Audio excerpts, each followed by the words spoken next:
محفل سخن میں غلام محمد انصاری کی جانب سے ایک بار پھر آپ کا دلی خیر مقدم ہے۔ دوستو، ہمیں اس بات کی خوشی ہے کہ ملک اور بیرون ملک سے ہمارے اس ادبی سلسلے کی پذیرائی ہو رہی ہے اور شعراء حضرات اور ادیبوں کا ہمیں مسلسل تعاون مل رہا ہے۔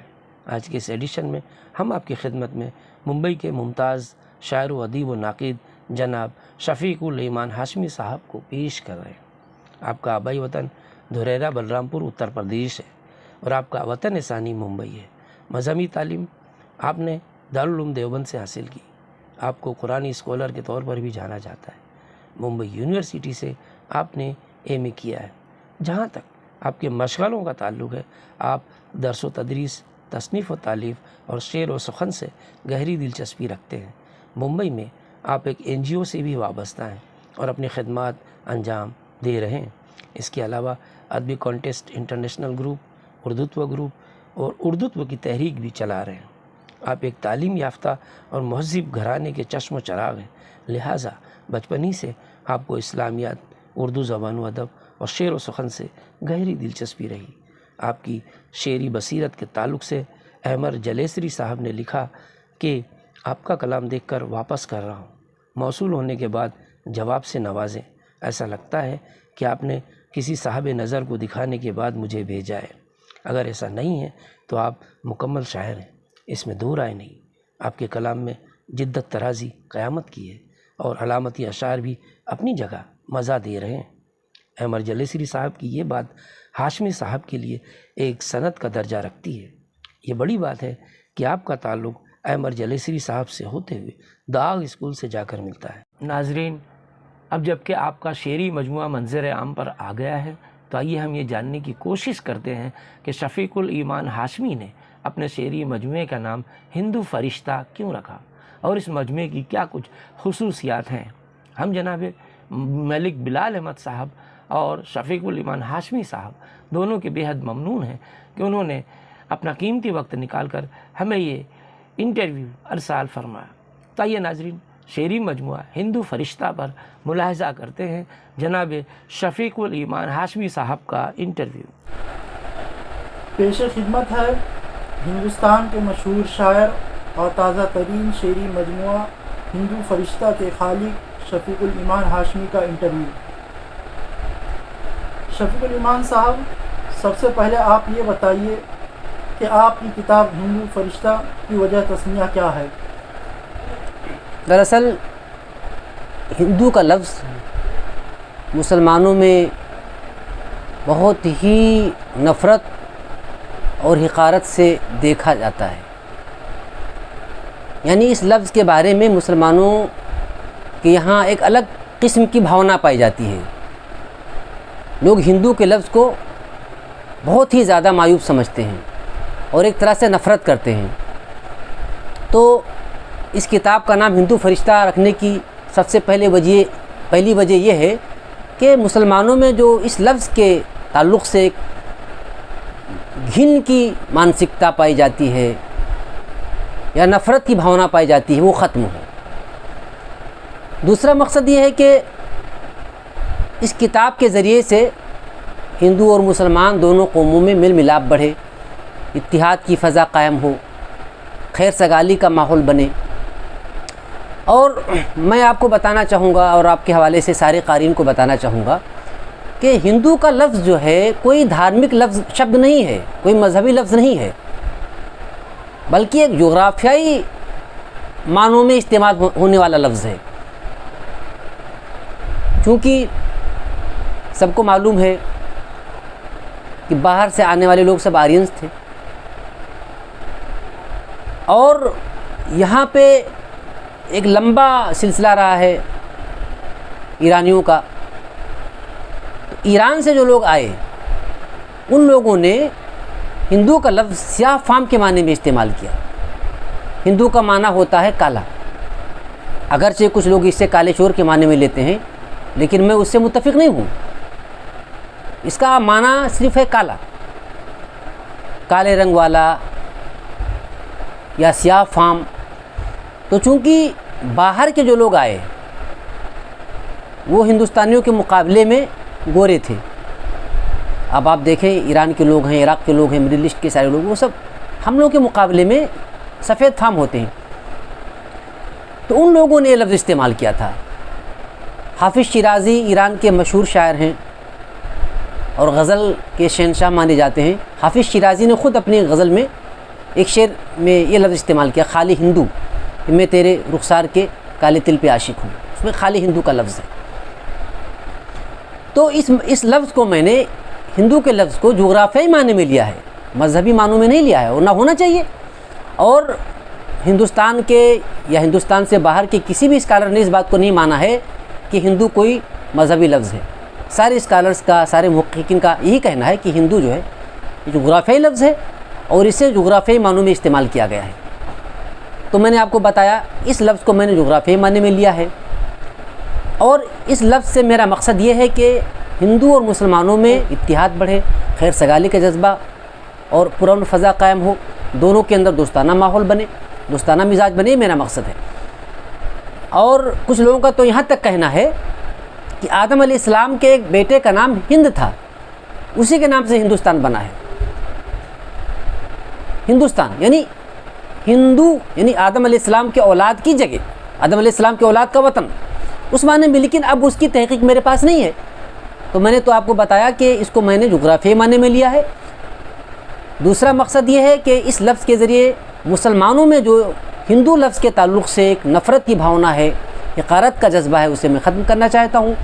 اور تیسرا مقصد اس کا یہ ہے کہ اس نام کے ذریعے سے ہمیں چاہتے ہیں کہ ایک ایسا میسج جائے کہ اچھے ارادوں والا، اچھے کام کرنے والا اور معصومیت کا پیکر جو ہے، اب چونکہ یہاں کے لوگ تھے بھی معصومیت کے پیکر، انتہائی معصوم، بھولے بھالے، سیدھے سادے. اگر اتنے معصوم نہ ہوتے، بھولے بھالے نہ ہوتے تو باہر کے لوگوں کو یہ خوش آمدید کیوں کہتے؟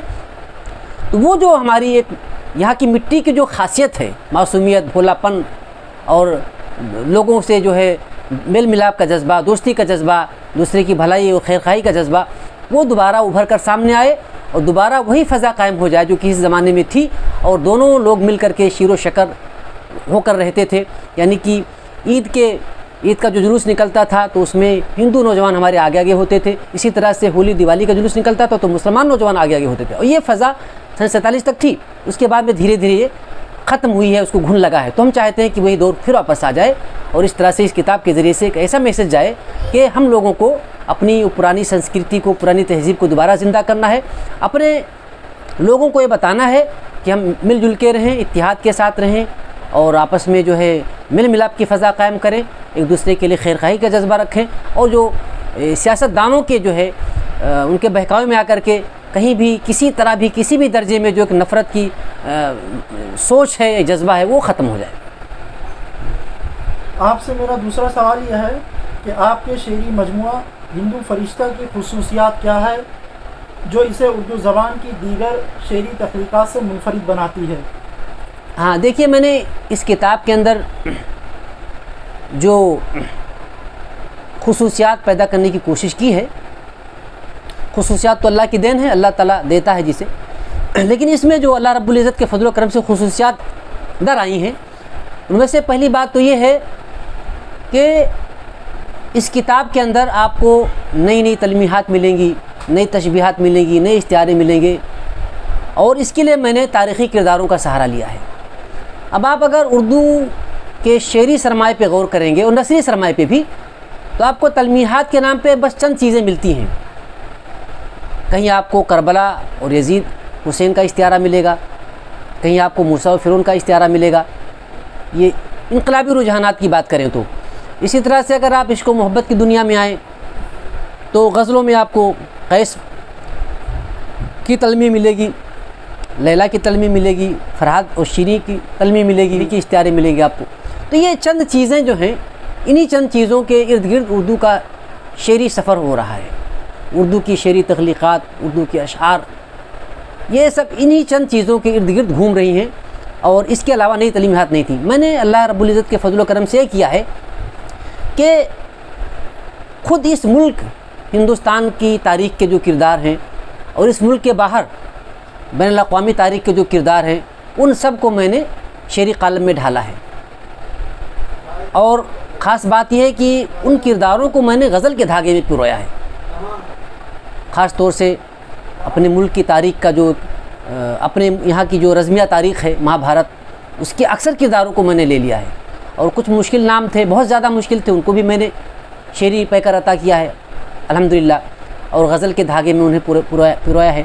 اسی طریقے سے جتنے مذاہب ہیں، وہ چاہے اسلام دھرم ہو، چاہے وہ ہندو دھرم ہو، عیسائیت ہو، یہودیت ہو، اسی طرح سے مجوسیت ہو، ان سب کی تاریخ کے جو کردار ہیں، ایران کی کردار، اسی طرح سے عراق کی کردار، سعودی عرب کے کردار، ان سارے کرداروں کو، سارے کا مطلب یہ کہ جو ہماری گرفت میں آئے، زیادہ مشہور ہیں اور ہماری گرفت میں آئے بھی ہوں، تو جو ہماری گرفت میں آئے اور زیادہ مشہور ہیں، ان میں سے ہم نے تقریباً 99% کرداروں کو اپنے یہاں شعری قالب میں ڈھالا ہے اور غزل کے دھاگے میں پرویا انہیں. یہ اس کی خاص بات ہے. دوسری بات یہ ہے کہ یہ جو اردو کی شاعری جو ہے عشق و محبت کے ارد گرد گھوم رہی تھی، اور بس خالی دل کا رونا اور آنکھوں کا لڑ جانا، زلفوں پہ دل آ جانا، وہ سب باتیں چل رہی تھی ایک زمانے سے. اور ایسا لگتا ہے کہ کبھی کبھی ہم میر و غالب کی جگالی کھا رہے ہیں اور کبھی اپنی جگالی کھا رہے ہیں. اکثر لوگ اب تو ایسا ہو رہا ہے کہ انہی کے کلام میں انہی کی تکرار جگہ جگہ نظر آتی ہے. ہم نے جو ہے اس سے نکالنے کی کوشش کی ہے. عشق و محبت کے اشعار جو ہمارے یہاں ہیں وہ بھی آپ کو نئے انداز میں ملیں گے. میں نے بتایا کہ اس میں ہم نے نئی تعلیمات لی ہیں. آپ کو اگر آپ کو اس میں لیلا، مجنوں، شیری، فرحاد کے کردار ملیں گے تو آپ کو اس میں آپ کو دروپدی کا کردار بھی ملے گا. اسی طریقے سے آپ کو وشوامتر اور مینکا کا کردار بھی ملے گا. یعنی کہ بالکل نئے کردار آپ کو ملیں گے، اور ان کے حوالے سے نئی تلمیحات، نئی تشبیہات و اشتہارات آپ کو ملیں گے. اور دوسری بات یہ ہے کہ میں نے اردو شاعری کو خاص طور سے غزلوں میں جو ایک قدیم رجحان چل رہا تھا کہ وہ خالی عشق و محبت کے جذبات تک محدود ہو کے رہ گئی تھی، تو اس کو میں نے ایک مقصد دینے کی کوشش کی ہے. اگر آپ اس کا بالاستیاب مطالعہ کریں گے تو دیکھیں گے کہ ہندو فرشتہ کے ہر صفحے پہ آپ کو کوئی نہ کوئی مقصد مل رہا ہے.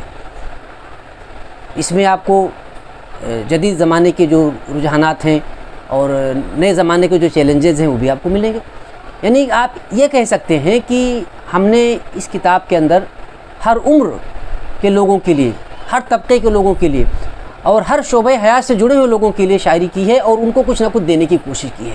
چاہے وہ 10 سال کا بچہ ہو، چاہے 60 سال کا بوڑھا ہو، یا 25-30 سال کا نوجوان ہو، یا وہ پروفیسر ہو کسی کالج یونیورسٹی کا، رکشہ چلانے والا ہو، سڑک پہ جو ہے ٹھیلا لگانے والا ہو، سرمایہ دار ہو، مزدور ہو، عورت ہو، مرد ہو، سب کے لیے میں نے، علماء ہوں، رہبران ملت ہوں، سادھو سنت ہوں، یعنی ہم نے کسی کو بھی جو ہے بھاگنے نہیں دیا ہے، اور سب کو ہم نے جو ہے اپنی گرفت میں لے کر کے شعری قالب میں انہیں ڈھالنے کی کوشش کی ہے.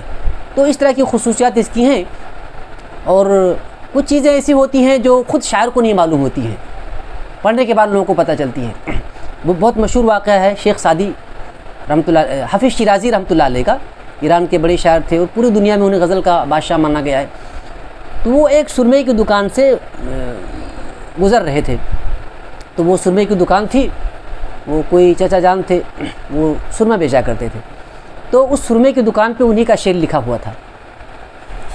حافظ شیرازی اپنا شعر لکھا ہوا دیکھ کر کے ٹھہر گئے. ان کو بہت اچھا لگا کہ بھائی دیکھیے میرا شعر یہاں لگا ہوا ہے. تو وہ اور سے پڑھنے لگے. تو جب اس سرمے کے تاجر نے، دکان والے نے دیکھا کہ ایک شخص جو ہے اتنے غور کے ساتھ، اتنی نماز کے ساتھ پڑھ رہا ہے، تو اس نے کہا کہ چاچا جان یا بھائی صاحب جو بھی کہا بھائی صاحب آپ اس شعر کو بس پڑھ لیجئے، اس میں زیادہ دماغ مت لگائیے. اس میں جو خصوصیات ہیں وہ محسوس کی جا سکتی ہیں، الفاظ میں بیان نہیں کی جا سکتی ہیں. تو میں ہندو فرشتہ کے بارے میں بھی یہی کہوں گا کہ کچھ باتیں ایسی ہوتی ہیں جو اللہ تعالیٰ کہلوا دیتا ہے اور الہامی ہوتی ہیں. خود شاعر کو معلوم نہیں ہوتا ہے کہ یہ بات کہاں تک جائے گی، کہاں پہ جا کے اس کا نتیجہ اس کا ظاہر ہوگا. بادل گرجتا کہیں اور برستا کہیں اور ہے، بہت پرانی کہاوت ہے.